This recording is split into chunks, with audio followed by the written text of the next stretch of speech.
And so the first new thing we're going to do today is talk about the factors that affect the price elasticity of demand. Okay, so the first factor is closeness of substitutes. Okay, what does that mean? Now, if you are about to buy something that has very close substitutes, think of Coke and Pepsi. These are very close substitutes of each other. So if a good has a close substitute, its demand is going to be very elastic. What that means is that if if the price of Coke, for example, goes up by even a little bit, the demand for Coke is going to fall by a large amount because a lot of people are just going to start buying Pepsi straight away. However, if the good that you're about to buy does not have any close substitutes, then demand will be inelastic. So what's a good example of something that does not have a close substitute? Mm, think of rice, for example. Now, I mean, of course, there are different types of rice, but if you look at rice as a whole, in Bangladesh, the major staple food is rice.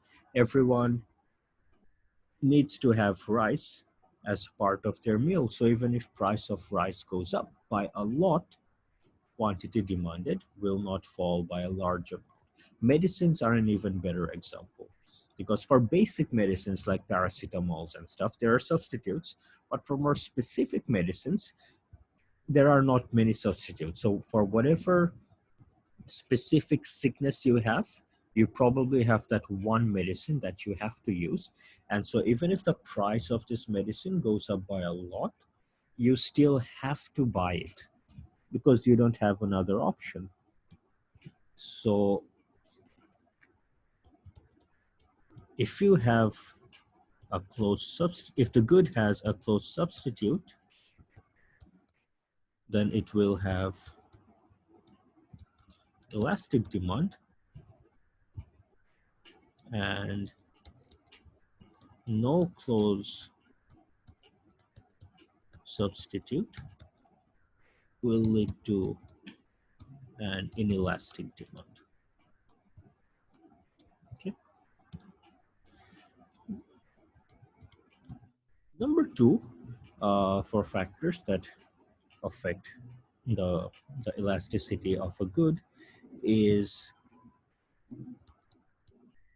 the proportion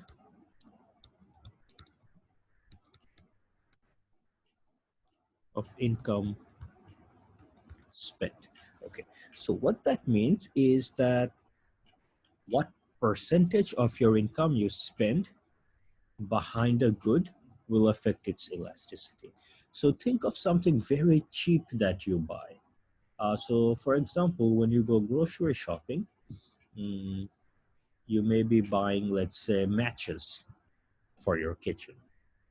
Now matches are like what, I think 5 taka, maybe less than that. Now even if the price of matches doubles and from 5% 5 taka it becomes 10 taka, that's not a big part of your income, so you will probably still buy the matches. If you are used to buying 1 taka lozenges from street shops, and even if price of that doubles or triples, that's not a huge part of your income, you will still buy it. However, think of other things that are more expensive. Think of a house. Suppose you have been saving up for years to buy a house, and finally you have enough money to buy the house. And then suppose the price of the house increased by 1%, and immediately you can't buy the house because you don't have enough money. So the proportion of income is very important. Now, keep in mind that income varies. So for some people, mm, Uh, Meat, for example, may represent a very big part of their budget. So if meat becomes very expensive, if the price of meat increased by even 10 or 15%, it may be difficult for them to pay that extra amount. For other person who have a much higher income level, it really may not be a big, uh, big headache to pay the extra amount for meat. So we're not talking about income, or we're not talking about cost, we're talking about proportion. What percentage of your income you spend behind a good? And so if the good represent a large part of your income or your budget, it is going to have an elastic demand. And if it represent a small part of your income or budget, it is going to have an inelastic demand. And so finally, number 3 is time since the price change. How long has it been since the price change has taken place? Think of oil.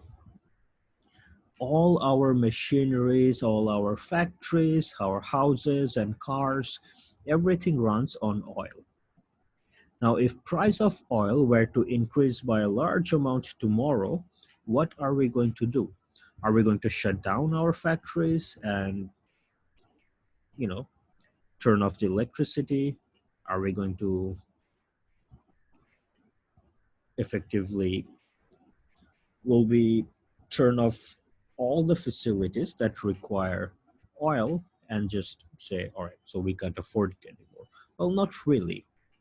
What we are going to do is we are going to continue paying this higher price of oil and try to adjust from somewhere else, reduce our expenditure elsewhere, because oil is necessary for us right now. Right now, that is important. If price of oil goes up tomorrow, we are going to continue buying oil at the high price. But what we are also going to start doing is start looking for alternatives. And it will take some time, maybe not a few days or a few weeks or a few months, but in a few years' time, what we are going to hope to do is develop alternatives. So I have technology that do not require oil to run. So it can be green energy or some other form of technology that we can use, but that we can use that do not require oil. But this can only happen in the long run. In the short run, we are stuck. Another much more simpler example may be that you have a party today, so you go out shopping and you want to prepare steaks for the party, but what you see is the price of meat has gone up. So what you do is, in the short run, you know that you have people coming over and you are going to have a party. So for the time being, you still buy the meat, because in the short run, you have plans, you have restrictions and constraints that must be obeyed. But however, once the party is done, in the long run, in this example, from tomorrow or the day after, maybe you stop buying meat because it's too expensive. But in the long run, you can't do anything. So we say is that in the short run, we have inelastic demand. Regardless of price change, demand cannot change a lot. But in the long run, demand is elastic. You find ways to replace whatever good that has experienced the change in price. So these are the factors, the 3 factors that affect the price elasticity of demand.